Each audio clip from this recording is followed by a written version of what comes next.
também a chegada do bolsonarismo, né, que hoje, né, o senhor critica, né, o MBL critica. O senhor faria alguma autocrítica a respeito dessa última década, desses últimos 15 anos, né, do MBL? O movimento errou em algum ponto? O que o senhor poderia fazer de avaliação em relação a isso nesses últimos anos? Não, primeiro que eu não vejo nenhuma responsabilidade de MBL em ascensão de extrema-direita nenhuma. Pelo contrário, o MBL sempre foi um movimento, a exemplo do meu mandato, de propostas de defesa das instituições. Agora, nós somos radicalmente contra, né, a maioria esmagadora da classe política, da elite do judiciário, que aí está. Né? E nisso nós somos radicais. E as nossas propostas são as mais radicais para a economia, são as mais radicais para a segurança pública, são as mais radicais em relação ao Supremo Tribunal Federal. Estou terminando de desenhar uma PEC que construí durante anos para retirar o Supremo Tribunal Federal do Poder Judiciário. Eu sempre vê algumas medidas pontuais, né? Acabar com decisão monocrática, ter mandato, tudo isso é importante. Mas nada disso resolve que o Supremo não perdeu o poder de julgar casos concretos, inclusive de julgar parlamentares. Porque, olha, se quem responsabiliza o Supremo é o Senado da República, quem julga o Senado é o Supremo Tribunal Federal, nunca ninguém vai punir ninguém, né? Então, esse desenho institucional está errado. Nós temos propostas, nós somos o único movimento que temos independência para falar de escândalos de Banco Master, inclusive que envolve bastante aqui, né, a política baiana, para falar de todos os lados, para falar de todas as vertentes. E então a nossa postura, né, que muitas vezes as pessoas dizem, é agressiva, é incisiva, eu fico feliz que a principal crítica em relação ao MBL é que ele seja agressivo e incisivo, e não que ele seja formado por pessoas corruptas, despreparadas. A maior parte dos parlamentares que nós temos que não tem posição. Prefiro muito mais ser conhecido como alguém incisivo, que defende as minhas posições, que é agressivo, porque no cenário político brasileiro, no reino da canalice que impera na política brasileira, ou você é incisivo, ou você é agressivo, ou você é radical, ou você vai ser moído pelo sistema, ou se não for moído, você vai ter que integrá-lo. Então, assim, não tenho nenhuma autocrítica, acho que a gente é duro na medida correta, né, no nível de corrupção institucionalizada que a gente tem hoje. Se a gente não tiver pessoas com coragem para defender medidas duras, para enfrentar de maneira incisiva e agressiva os corruptos que governam o nosso país, todas as esferas, no legislativo, no executivo e no judiciário, o país nunca vai mudar. Deputado, quando o senhor fala, né, que fica feliz, inclusive, quando escuta que vocês são agressivos, incisivos, enfim, me preocupa a linha tênue disso com alimentar discursos de ódio. E hoje a gente vê, por exemplo, existe, é claro, um apelo a endurecimento de penas.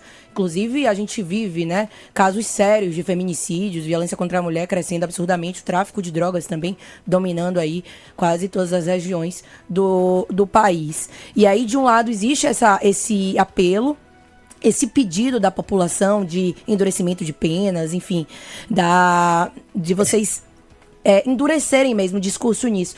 Mas será que a gente deixa, quando a gente foca nisso, a gente deixa de olhar, por exemplo, para a raiz do problema, né? Voltar mesmo para a educação desses meninos e dessas meninas.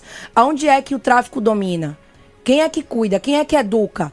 O discurso de ódio que chega para essas pessoas, né? Em escolas nobres também.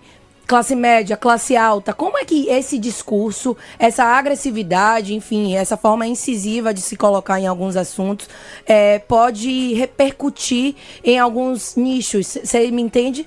Eu me preocupo quando você me traz... Eu queria que você definisse, antes de eu responder, o que é discurso de ódio na segurança pública.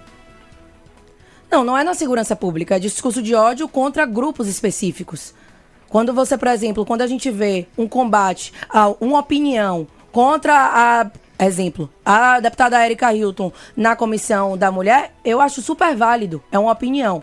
Mas quando você vê, por exemplo, que existe uma luta contra a transfobia, e aí você, na sua opinião, chama a deputada Erika Hilton de homem, você entenda, não deputado federal Kim Kataguiri, você, indivíduo qualquer, chama de homem, para mim é alimentar um ódio contra o nicho específico. Não é contra a segurança pública, não. Não é contra a segurança pública, não. A minha preocupação é geral, é sobre temas diversos, inclusive sobre esses grupos, que a gente sabe qual eu estou falando, né? Grupos de mulheres, grupos gays, grupos de pessoas trans, grupo de pessoas negras. Essa é a minha preocupação. Começou falando sobre discurso incisivo e agressivo na segurança pública. Aí agora você tá passando para outro lado. Então, não, entendi não. Então eu entendi errado. Não, então eu entendi errado. Entendi. O seu endurecimento, a sua forma agressiva e incisiva é mais em relação à segurança pública. Não, é em relação à segurança pública, mas também é contra o discurso identitário, né? Que é muito diferente você combater um discurso identitário, que é irracional. Porque, veja, o que a esquerda pós-moderna coloca, né, que deixou de se preocupar com o material, que é a esquerda marxista clássica, que se preocupa com a infraestrutura, ou seja, as relações materiais de opressão, né, o chão de fábrica, a origem, né, de fato, da esquerda marxista, e passa a ser uma esquerda identitária que... O wokeismo, né? A cultura woke, como falam. É o wokeismo, isso. De maneira mais popular. Mas a partir do momento que você trabalha o identitarismo, que é uma construção de uma esquerda rica, geralmente de herdeiros, e a gente vê muito isso nas votações aqui em São Paulo, né? Quem vota mais no PSOL, que tem um discurso menos material e mais identitário, né, são os mais ricos e mais escolarizados. Mesmo no Rio de Janeiro, né? Aqui quem vota mais no PSOL é Pinheiros, é a Vila Madalena, da mesma coisa no Rio de Janeiro, o Leblon, a Barra, e por aí vai. Então, o primeiro ponto é o seguinte, esse discurso é absolutamente descolado da realidade, né? A população mais pobre tem necessidades materiais muito mais rápidas do que pensar em lugar de fala ou interseccionalidade, que é para saber quantas minorias a pessoa acumula dentro de si, se ela é negra, se ela é mulher, se ela é trans e qual minoria que tem prioridade dentro desse ranking de minorias, que é uma construção acadêmica de quem tem muito tempo e muito dinheiro e pouca preocupação em pagar boleto. Eu enfrento essa esquerda identitária. E, na minha opinião, sim, a Erika Hilton, ela é um homem. E ela tem o direito de existir, e ela tem o direito de se comportar, e ela tem o direito de, se quiser fazer cirurgia de transição de sexo, ela tem o direito de se vestir da maneira como ela se bem entender, ela tem a maneira de se definir como bem entender, sem sofrer nenhum tipo de ataque, de ser atacada na rua, de ser morta, de ser agredida. Zero, defendo sua completa integridade física. Agora, isso não significa imunidade a críticas, né? Ela chamou mulheres cis de imbecis, sugeriu que elas latem, né? Ela sim destilou ódio na primeira posição de alguma relevância que ela ocupa dentro da Câmara dos Deputados, que ela passa a ser foco, ela reage dessa maneira, ela sim promove discursos de ódio. Agora, os 74% de brasileiros, e principalmente brasileiras, que não se sentem representados pela Erika Hilton na Comissão da Mulher, pelo fato dela não ser uma mulher biológica, isso não é ódio.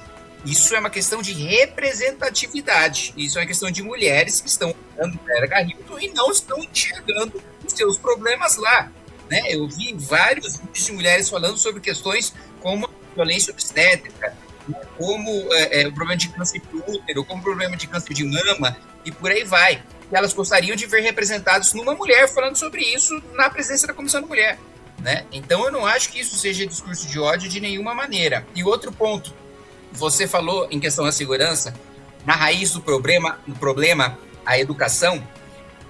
Veja, o Brasil é um catástrofe na educação, mas existem países que, vamos lá, 50 países estão abaixo do Brasil no PISA, né, no exame médico, e que possuem mais segurança do que a gente. Então, a segurança pública passa um pouco por educação, mas é mito falar que é a educação que resolve o problema da segurança pública, ou a desigualdade social, que é a principal questão da segurança pública. Países muito mais pobres do que o Brasil têm um nível de segurança maior. Então, primeiro é uma questão de lei e ordem.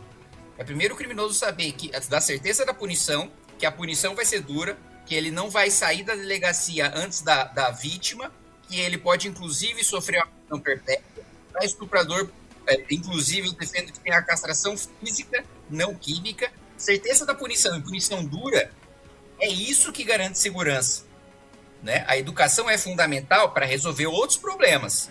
A saúde é fundamental para resolver outros problemas. O desenvolvimento econômico é importante para resolver outros problemas. O problema da segurança é lei e ordem.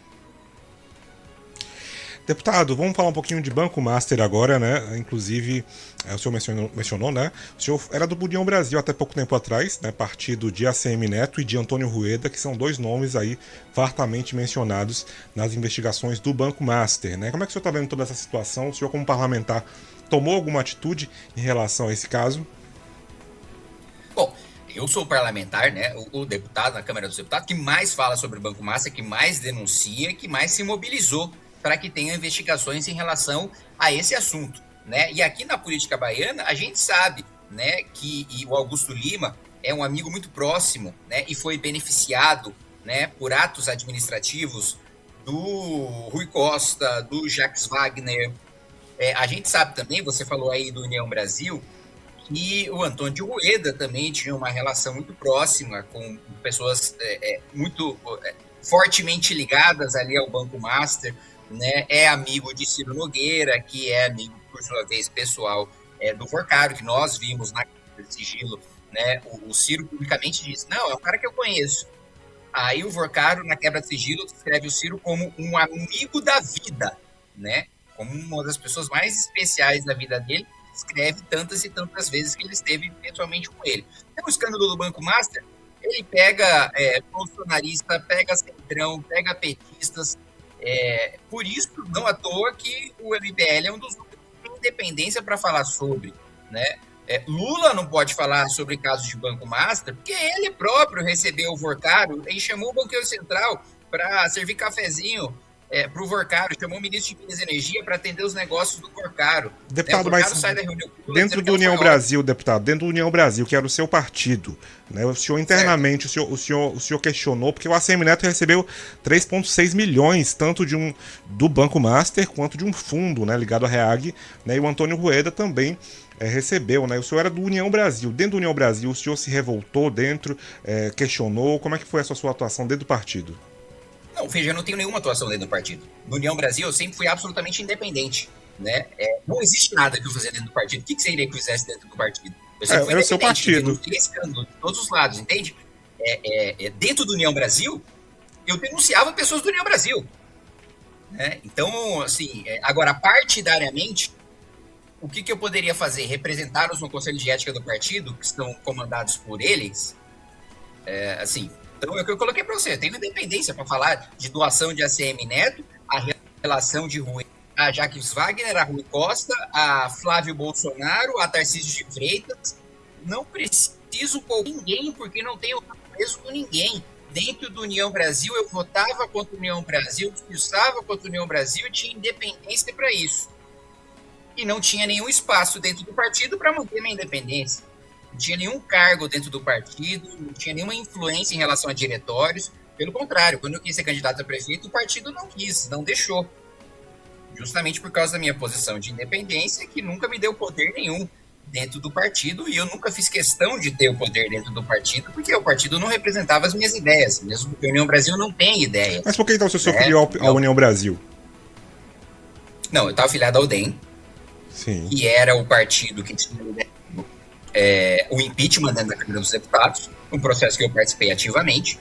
Depois teve a fusão do DEM com o PSL e eu me mantive porque era um partido que garantia minha independência. Então a maioria esmagadora dos partidos do Brasil são cartórios. Eu precisava de um cartório para disputar a eleição. Ponto. Entendido. Deputado, a gente tem áudios dos nossos ouvintes aqui da Itapuã FM 97,5. Os baianos querem falar com o senhor. Vamos soltar um áudio de um dos ouvintes aqui para o deputado federal Kim Kataguiri. Boa noite, Vitória. Boa noite, bancada do News. Acompanho o deputado aí nas redes sociais. Eu queria fazer uma pergunta para ele. O que é que a esquerda, o que é que o partido, né, especificamente PT, ganha em vetar a CPMI do INSS? Porque eu acho isso um absurdo, entendeu? Um partido vetar uma investigação sobre uma corrupção que está tendo no Brasil, no país. Eu queria que ele explicasse um pouco aí sobre essa manobra política aí, né? Deputado, pode falar. você só barra uma investigação se você está envolvido no escândalo, né? Ponto. Não existe nenhum outro interesse, né? E a gente estava chegando no Lulinha, a gente chegou no Lulinha, né? A gente encontrou indícios de que o Lulinha recebia uma mesada de R$300 mil do careca do INSS. A gente montou provas de que ele viajou várias vezes de primeira classe para promover negócio com a careca do INSS.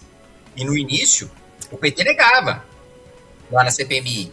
Aí chegou num ponto tão insustentável que o próprio Lulinha agora admite por meio da sua defesa. Né? Então, por que o PT barra? Ele está envolvido. Né? E outro ponto. Grandes bancos, que veja, o discurso do PT é de combater as elites. Combater os banqueiros, né, não sei o quê, tributar banco, por aí vai.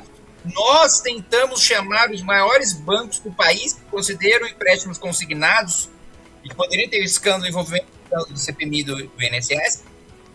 O PT votou contra e barrou. Eles que sempre me acusam de ser o defensor das elites, de estar com a Faria Lima, quando eu quis convocar a Faria Lima, eles barraram. Então, assim, é aquela piada que se faz há muito tempo, né? De que o Lula é o pai dos pobres, mas é a mãe dos ricos. Ele dá 200 milhões de reais por ano para os mais ricos do nosso país, como bolsa empresário, mas não um empresário honesto, não um empresário correto. É bolsa para o empresário que faz favores para o governo, que tem poder de influência no Palácio do Planalto, no Congresso Nacional. Então é por isso, o governo barrou, porque o Lulinha está envolvido, porque a gente conseguiu confiscar dezenas e dezenas de milhões de reais do sindicato do irmão do Lula, que o irmão do Lula é vice-presidente. Então, todo o entorno do Lula está ali diretamente envolvido, por isso que colocou a base do governo para barrar. Deputado, voltando rapidamente para falar de segurança pública, né, e do Renan Santos, que é pré-candidato do Partido Missão, partido agora também do deputado Kim Kataguiri, ele que tem prometido esse combate radical, né, às facções ligadas ao narcotráfico, caso seja eleito. E aí, falando em facções criminosas, a avalanche que isso de uns tempos para cá tem dominado o país, eu queria que o senhor trouxesse, né, além do endurecimento de penas, enfim, já existe, né, o PL foi, a antifacção, o PL foi aprovado, enfim. Já existe, o assunto já é debatido, a gente sabe disso, de forma ampla, mas na prática, como é que o senhor vê e o que é que o senhor pensa em fazer no combate às facções também ligadas ao narcotráfico? Inclusive, só para complementar, no território eleitoral dele, né, que é São Paulo, né, tá tendo muita gangue do vidro, né, que quebra vidro e assalto a qualquer momento, né? Então, de fato, é algo que também tá chegando em São Paulo, né? Não é só na Bahia, né? No Brasil todo. Exato. Não, peraí, a maior partido de São Paulo, não é que tá chegando em São Paulo, a maior é o PCC, né? A maior facção não é que, tá vindo de outro lugar, é o contrário, São Paulo tá exportando pro resto do país e pra Europa, pro Japão, pros Estados Unidos. Então, esse é um problema muito grande. Em São Paulo, o que nós não temos, ou temos muito pouco, é domínio de território, né? É muito difícil você encontrar um lugar em São Paulo que a polícia não pode subir, que a polícia não pode entrar, que o governador não pode entrar, né? Isso, em relação ao domínio de território, não é um problema do estado de São Paulo. Agora, sobre facção criminosa, nós defendemos a adoção do direito penal do inimigo, de que vai haver um processo penal, uma pena e uma execução penal para o cidadão comum, para o criminoso comum, que não é faccionado, que é o direito do cidadão, e outro específico do inimigo. Quem é o inimigo? Os faccionados. O que isso significa? Isso significa que o faccionado vai ficar num presídio diferente dos criminosos comuns. Isso significa que o contato que ele vai ter com o advogado vai ser monitorado. Significa que ele vai ficar em solitária. Significa que ele não vai ter banho de sol. Significa que não vai ter progressão de regime. Significa que não vai ter liberdade condicional. Ele vai responder pelo seu crime preso, né? Preso em flagrante, ou se ele estiver inscrito como um faccionado, ele será preso preventivamente até que ele seja condenado, sua condenação tenha sido julgada. Ele não tem o direito de liberdade, né? Ao mesmo tempo, operações policiais com auxílio das Forças Armadas né, com as polícias militares comandando, mais equipamentos das Forças Armadas e as Forças Armadas trabalhando como linha auxiliar. Não é possível que eu já ganhei a corrida e você ainda não se inscreve, deixou o like e comentou. Que lerdão!